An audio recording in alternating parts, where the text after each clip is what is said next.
दोस्तों नमस्कार, स्वागत है आपका यूट्यूब चैनल एबीटेक में। आज है 4 जुलाई 2022 और जान लेते हैं आज की महत्वपूर्ण खबरें जो आज के प्रमुख समाचार पत्रों पर छाई हुई हैं।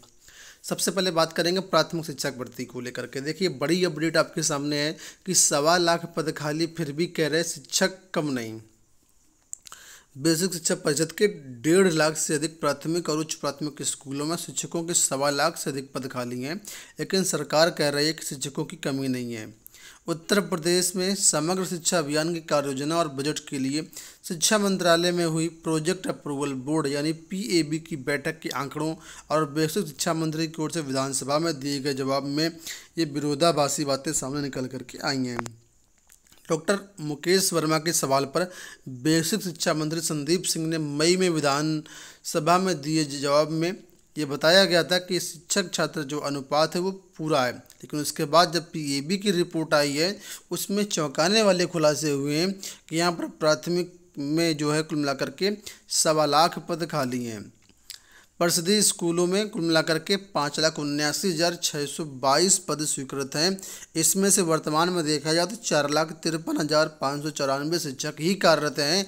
1,26,028 पद खाली हैं। सरकार ने खुद एक्सेप्ट किया था पिछले साल सुप्रीम कोर्ट में कि हमारे यहाँ 51,000 पद खाली हैं, उसके बाद कोई शिक्षक भर्ती नहीं आई है। पिछले वर्षों के मुकाबले देखा जाए तो इस साल छात्र जो हैं छात्रों का नामांकन भी बढ़ा है। ऐसे में शिक्षकों की संख्या तो जाहिर सी बात है कम होगी, लेकिन फिर भी गवर्नमेंट कह रही है कि हमारे यहाँ छात्र शिक्षक अनुपात पूरा है। इसी के बाद देखो यहाँ लिखा है कि पीएबी की रिपोर्ट में शिक्षकों के रिक्त पदों का तथ्य सामने आने के बाद बेरोजगार फिर से नए शिक्षक भर्ती की मांग करने लगे हैं। उनका कहना है कि बड़ी संख्या में पद खाली होने के बावजूद 4 साल से शिक्षक भर्तियां नहीं आई हैं। तो ये बात हो गई प्राइमरी शिक्षक भर्ती को लेकर के। बढ़ते हैं लोक सेवा आयोग की तरफ। एक बड़ी अपडेट आपके सामने है।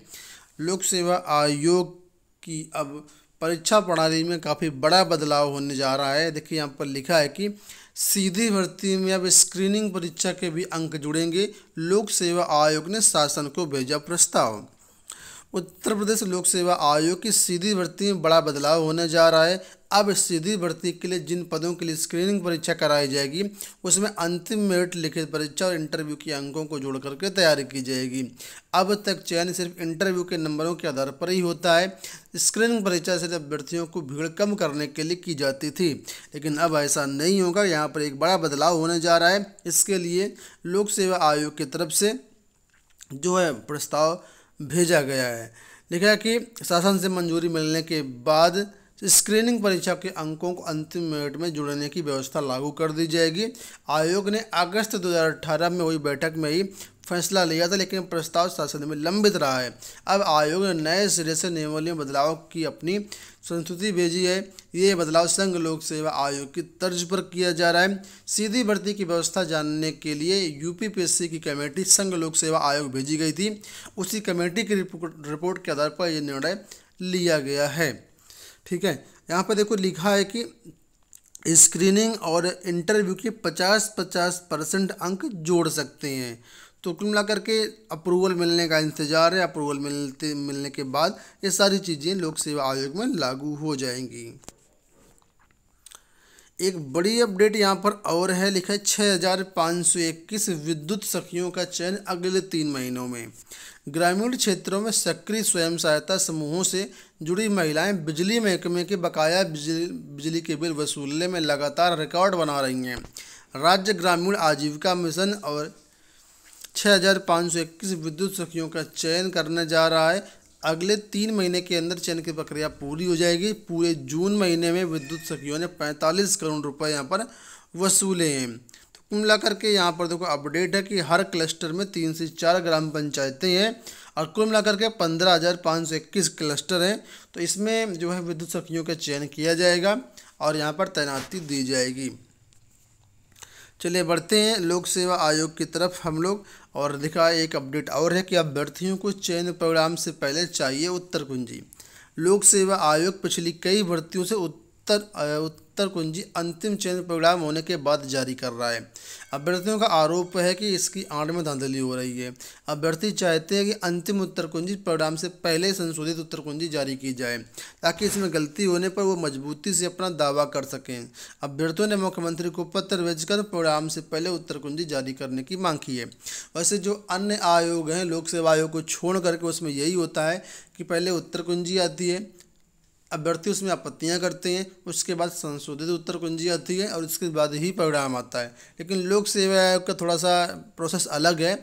यहाँ पर क्या होता है, उत्तर कुंजी तो जारी कर दी जाती है, लेकिन अंतिम जो उत्तर कुंजी होती है संशोधित वाली, वो परिणाम के बाद जारी की जाती है। ऐसे में बहुत सारे अभ्यर्थी जो हैं वहाँ पर दिक्कतें होती हैं और बाद में फिर कुछ मजबूती से पैरवी नहीं कर पाते हैं। तो इसी के बारे में यहाँ पर अपडेट किया गया, मांग की गई है कि उत्तर कुंजी परिणाम से पहले जारी की जाए। पीएचडी में दाखिले के लिए आवेदन शुरू। डॉक्टर राम मनोहर लोहिया राष्ट्रीय विधि विश्वविद्यालय के पीएचडी सत्र 2022-23 में दाखिले के लिए आवेदन की प्रक्रिया शुरू हो गई है। इसकी अधिसूचना जारी कर दी गई है। छात्र विश्वविद्यालय की वेबसाइट rmlnacuac.ac.u पर उपलब्ध गूगल लिंक के माध्यम से 21 जुलाई शाम 5 बजे तक ऑनलाइन आवेदन कर सकते हैं। जो भी अभ्यर्थी करना चाहते हैं पीएचडी, उसके लिए यहाँ पर जानकारी दी गई है।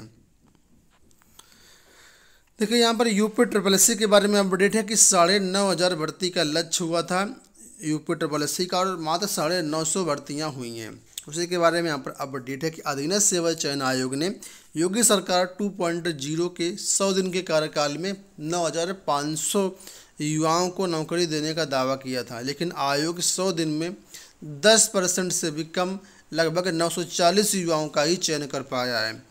आयोग ने भर्ती के 3 नए विज्ञापन जारी करने, 3 भर्ती परीक्षाएं कराने और 4 परीक्षाओं के नतीजे जारी करने का वादा किया था, लेकिन आयोग सिर्फ कनिष्ठ सहायक का ही परिणाम और आबकारी सिपाही का ही परिणाम जारी कर पाया। 9,212 पदों पर एनएम भर्ती का कार्यक्रम भी निर्धारित समय में पूरा नहीं हो पाया है। हालांकि आयोग ने 3 परीक्षाओं के आयोजन लक्ष्य की तुलना में 5 परीक्षाएँ आयोजित की हैं।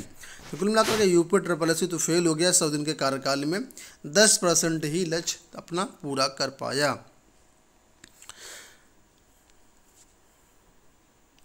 डीएलएड को लेकर के यहाँ पर अपडेट है कि डीएलएड के प्रति अभ्यर्थियों का घटा रुझान। 4 वर्षों से नहीं भर पा रही हैं सीटें। कई निजी कॉलेजों को दाखिले के लिए नहीं मिल रहे अभ्यर्थी।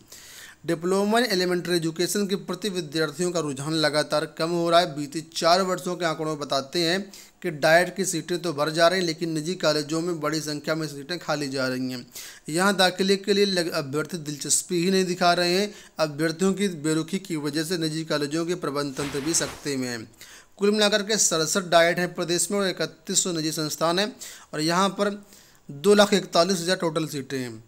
डाइट में लगभग 10,600 सीटें हैं, जबकि प्राइवेट कॉलेजों में 2,32,000 सीटें हैं और यहाँ पर सीटें नहीं भर पा रही हैं। आपको बता दें, अभी 2 दिन पहले ही अपडेट आई थी कि कुल मिलाकर के डीएलएड में अब तक 47,000 ही आवेदन हो पाए हैं। तो ये हाल है डीएलएड का, जो मोह लगातार भंग हो रहा है।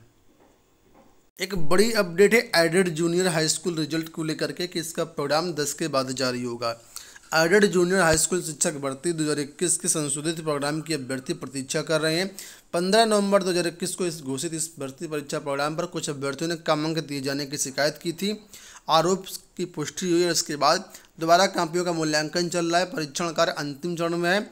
ऐसे में संशोधित प्रोग्राम जो होगा 10 जुलाई के बाद कभी भी जारी किया जा सकता है। तो दोस्तों, ये हो गई आज की सारी अपडेट। आशा करते वीडियो पसंद आया होगा। इस वीडियो में इतना ही। धन्यवाद।